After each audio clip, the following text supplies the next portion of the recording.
سب کے درمیان میں آ کر مجھ کو انتہائی خوشی اور مسرت ہے۔ میں نے بھائی صاحب حضرت فدائے ملت رحمۃ اللہ علیہ کے زمانے میں حضرت قطب دکن حضرت مولانا عبدالغفور صاحب رحمۃ اللہ علیہ سے زیارت بھی کی تھی، ملاقات بھی کی تھی، اور حیدرآباد میں ایک پہاڑی پر بالکل ابتدا میں انہوں نے ایک خانقاہ بنائی تھی، کچھ بھی نہیں تھا وہاں، ہم لوگ پھیلے ہوئے تھے حیدرآباد شہر میں، تو حضرت مولانا علیہ الرحمہ تشریف لائے اور عشاء کے بعد بھائی صاحب علیہ الرحمہ اور مجھ کو وہاں لے کر گئے اور ایک رات وہاں گزاری، اور صبح کو پھر ہم لوگ دلی گئے۔ مجھ کو حضرت مولانا علیہ الرحمہ بھی یاد آ رہے ہیں، اور حضرت مولانا کے صاحبزادگان سے ملاقات کر کے بہت خوشی ہے۔ اللہ ہمارے اور آپ کے آنے کو قبول کر لے۔ میرے دوستو، میرے ذہن میں تو دوسری باتیں تھیں جو میں نے سوچا تھا کہ آپ سے کروں گا، لیکن میں کمرے میں لیٹا ہوا تھا، پھر یہاں اسٹیج پر بھی آیا تو حضرات یہاں جو تقریریں کر رہے ہیں وہ سری لنکا، افغانستان تو پہلے ہی سے الگ ہے، پورے بر صغیر میں 2 واقعے ایسے ہوئے ہیں جس میں اللہ کے رسول صلی اللہ علیہ وسلم کی خواب میں زیارت ہوئی، اور آپ نے خواب میں آ کر فرمایا یہ کام ایسے نہیں ایسے کرو، اور صبح کو جب جا کر دیکھا ہے تو جیسا خواب میں آپ نے فرمایا تھا حکم، اسی طرح سے زمین پر نشان نظر آیا ہے۔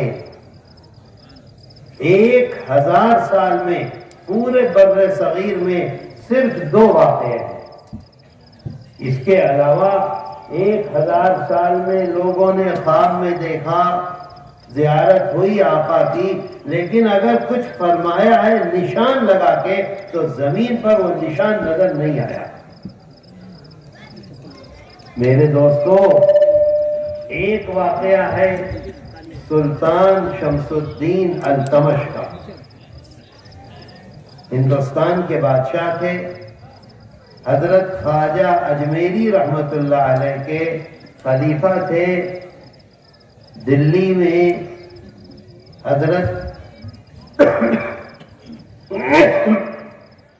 کیا نام تھا مولانا زبیر، حضرت قطب الدین بختیار کاکی رحمت اللہ علیہ، حضرت خواجہ اجمیری رحمت اللہ علیہ کے خلیفہ تھے۔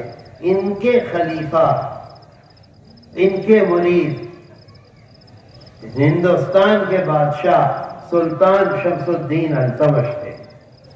سلطان شمس الدین التمش نے دلی کے لوگ پانی سے انتہائی پریشان تھے، پانی نہیں تھا، تو سلطان نے، بادشاہ نے خواب میں دیکھا کہ اللہ کے رسول صلی اللہ علیہ وسلم گھوڑے پر بیٹھے ہوئے ہیں، ہاتھوں میں 2 بڑے بڑے ڈنڈے ہیں، اور نشان لگاتے ہوئے آ رہے ہیں کہ دیکھو یہاں سے پانی لو اور اس طرح سے نالا بناؤ اور یہاں آ کر تالاب بنا دو، پانی یہاں آئے گا، دلی والوں کو آسانی ہوگی۔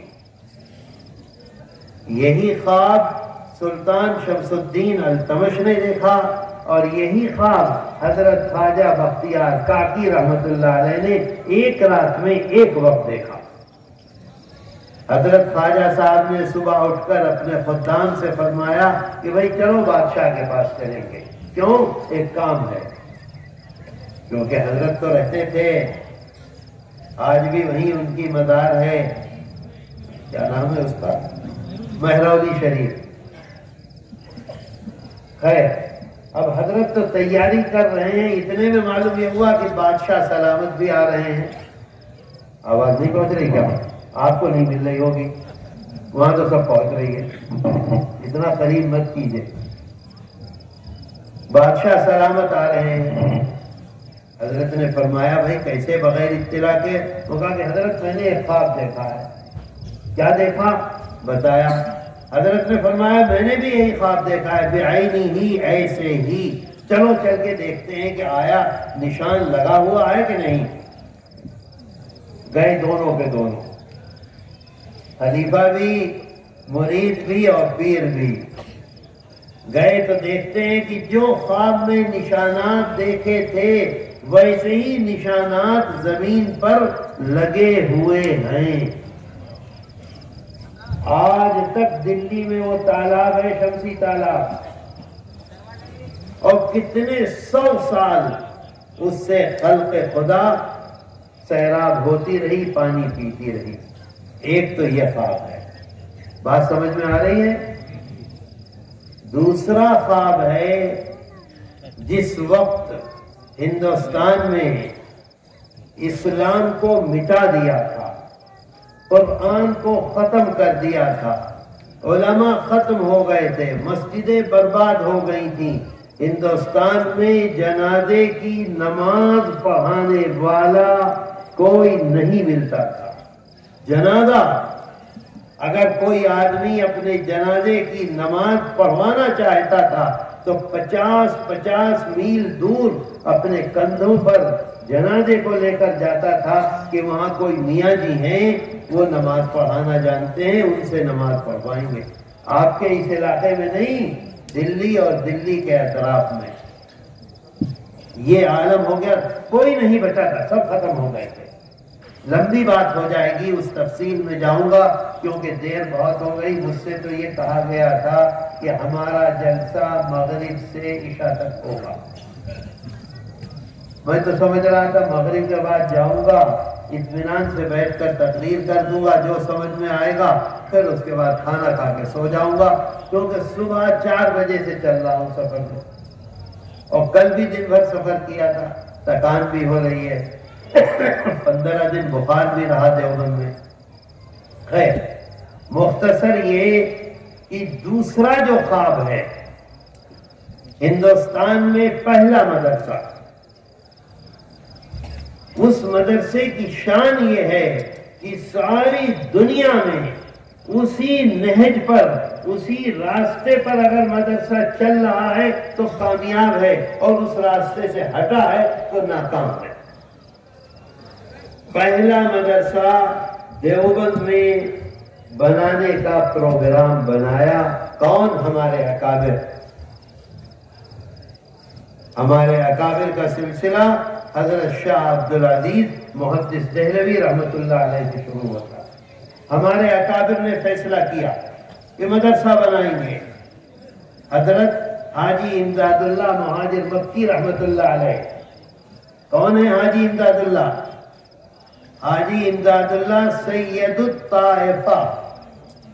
آج اگر خانقاہی نظام ہے، آج اگر مدرسے کا نظام ہے، آج اگر تبلیغ کا نظام ہے، آج جتنے بھی دینی نظام ہیں سب کے سب جا کر حضرت حاجی امداد اللہ مہاجر مکی رحمت اللہ علیہ سے جا کر ملتے ہیں. ان کے 2 شاگرد ہیں، ان کے 2 خلیفہ ہیں، ان کے 2 مرید ہیں. کسی نے پوچھا حضرت حاجی صاحب سے کہ اگر اللہ نے آپ سے پوچھا کہ آپ دنیا سے کیا لے کر آئے ہیں تو میں کہوں گا اللہ سے 2 پھول لایا ہوں، ایک محمد قاسم، ایک رشید احمد. آج ہم دیوبندی کہلاتے ہیں. ہماری دیوبندی مسلک کے بانی کون ہیں؟ حضرت مولانا رشید احمد گنگوہی. آج ساری دنیا میں جو مدرسے بنے ہوئے، یہی نہیں، گاؤں گاؤں، دیہات دیہات، امریکہ، انگلینڈ، افریقہ، جہاں بھی مدرسہ بنا ہوا ہے، اگر اس راستے پر چل رہا ہے جس راستے پر دارالعلوم دیوبند کے بانی حضرت مولانا محمد قاسم نانوتوی نے جس راستے پر چلایا تھا تو کامیاب ہے. آگے چل رہا ہے، آگے چل رہا ہے، آگے چل رہا ہے، اس راستے کو چھوڑا برباد ہو گیا۔ ابھی میں آپ کو بتا رہا ہوں، مجھے اتنی خوشی ہے، ابھی سن 9 میں اس کی بنیاد رکھی ہے حضرت مولانا نے، ماشاءاللہ اتنی عظیم الشان مسجد ہے، یہ تعمیرات ہیں اور علاقے میں کام ہے جس کا نتیجہ ہے کہ آپ اس طرح سے اپنے گھروں کو، اپنے آرام کو چھوڑ کر یہاں موجود ہیں۔ تو دارالعلوم دیوبند قائم کیا گیا ایک انار کے درخت کے نیچے مسجد میں۔ اس کے بعد فیصلہ ہوا کہ اس کی لیے ایک تعمیر کی جائے، زمین خریدی گئی ایک تالاب کے کنارے، اور زمین خریدنے کے بعد بنیاد کے لیے ایک نظام بنایا گیا، ایسے بنیاد بنے گی، ایسے بنے گی، ایسے کمرے بنیں گے، ایسے برآمدے ہوں گے، یہاں طلبہ رہیں گے، یہاں پڑھیں گے۔ اس زمانے کے محتمم ہیں حضرت حاجی سید عابد حسین دیوبندی۔ کیا نام ہے؟ بولو۔ حاجی عابد حسین دیوبندی رحمت اللہ علیہ، بہت بڑے بزرگ ہیں، سب کے سب حضرت حاجی امداد اللہ مہاجر مکی رحمت اللہ علیہ کے سب شاگرد ہیں، سب کے سب ان کے خلیفہ ہیں، مرید ہیں۔ وہ محتمم ہیں، انہوں نے خواب میں دیکھا کہ اللہ کے رسول صلی اللہ علیہ وسلم تشریف لائے ہیں اور لا کر فرماتے ہیں کہ جس طرح سے تم نے بنیاد بنائی ہے ایسے نہیں، بلکہ ایسے کھودو، ایسے کھودو، ایسے کھودو، ایسے کھودو، یہاں کمرے بناؤ، یہاں برآمدہ بناؤ۔ حضرت حاجی صاحب کی آنکھ کھل گئی، خواب دیکھتے ہی آنکھ کھل گئی، آنکھ کھلی، ذہن میں وہ چیز، پتہ نہیں لالٹین کو یہاں کیا کہتے ہیں، لالٹین ہوتی ہے ہمارے ہاں قندیل الگ چیز ہوتی ہے، قندیل کو ایسے پکڑا جاتا ہے، لالٹین کو ایسے اٹھایا جاتا ہے۔ قندیل تو بہت اعلیٰ چیز ہے، غریب لوگ لالٹین ایسے پکڑتے ہیں۔ خیر، لالٹین لے کر حضرت حاجی صاحب اسی وقت تشریف لائے وہاں جہاں انہوں نے خواب میں دیکھا تھا کہ آقا نے نشان لگایا۔ جب یہاں تشریف لائے ہیں تو دیکھتے ہیں کہ جس طرح سے خواب میں دیکھا تھا ایسے ہی زمین پر نشان بنے ہوئے ہیں، اسی نشان پر دارالعلوم دیوبند کی بنیاد رکھی گئی۔ میرے دوستو، یہ سب مدرسے کون ہیں؟ ان کے والد کون تھے؟ بتاؤ مجھے۔ دارالعلوم دیوبند سے پڑھ کے آئے تھے، ان کے واسطے سے یہ سارا چل رہا ہے۔ سارے آپ دیکھیے، آپ آسام کے بارے میں اخبارات میں پڑھتے ہیں کہ نہیں پڑھتے کہ 300 مدرسے اسکول بن گئے، 500 مدرسے اسکول بن گئے، بتاؤ پڑھتے ہو کہ نہیں؟ کیا یہ مدرسے بنے ہیں اسکول؟ نہیں۔ دارالعلوم دیوبند کے بانی حضرت مولانا محمد قاسم نانوتوی رحمت اللہ علیہ نے اصول بنا دیے تھے، 8 اصول ہشتگانہ۔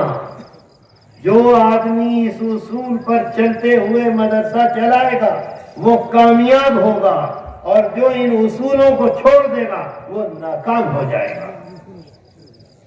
بے شک نہیں، دیکھیے آپ یو پی میں، مدھیہ پردیش میں، راجستھان میں، اتراکھنڈ میں، ویسٹ بنگال میں، آسام میں، جس وقت مدرسے کے محتمم نے یہ چاہا کہ مجھ کو چندہ نہ کرنا پڑے، جس وقت مدرسے کے ذمہ داروں نے یہ چاہا کہ ہماری تنخواہ 10,000 کی جگہ 1 لاکھ ہو جائے، انہوں نے اپنے مدرسے کو حکومت کے ساتھ الحاق کر دیا۔